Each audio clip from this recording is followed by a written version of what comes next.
அஸ்ஸலாமு அலைக்கும். நான் வந்து பீட்ரூட் பொரியல் செய்ய போகிறேன். இது வந்து பொட்டுக்கடல போட்டு செய்ய போகிறேன். கொஞ்சமாக கடலப்பருப்பு, நிறையா பொட்டுக்கடல போட்டு செய்ய போகிறேன். வாயுவுக்கு ஆகாதவங்க இப்படி செஞ்சுக்கலாம்.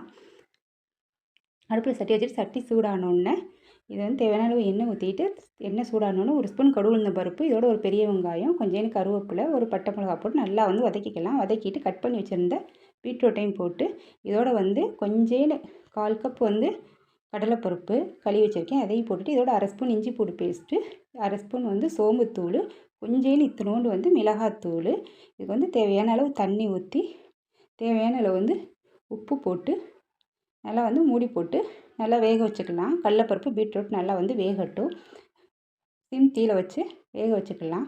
வேக வச்சுட்டு இதோட வந்து கொஞ்சம் அரை வேக்காடு வெந்தோடனே இதோட 2 ஸ்பூன் வந்து பொட்டுக்கடல, அதையும் போட்டு சிம் தீயில வச்சு நல்லா வந்து வேக வச்சுக்கலாம். வேக வச்சு எடுத்தால் ஒரு சூப்பரான பொட்டுக்கடலை பீட்ரூட் பொரியல் வந்து ரெடி. இதோடு வந்து கடைசியாக கொஞ்சம் தேங்காய் பூ போட்டு சுருள கிண்டி இறக்குனா ரொம்ப டேஸ்ட்டாக இருக்கும். நீங்கள் ஒரு முறை செஞ்சு பாருங்கள். அஸ்ஸலாமு அலைக்கும்.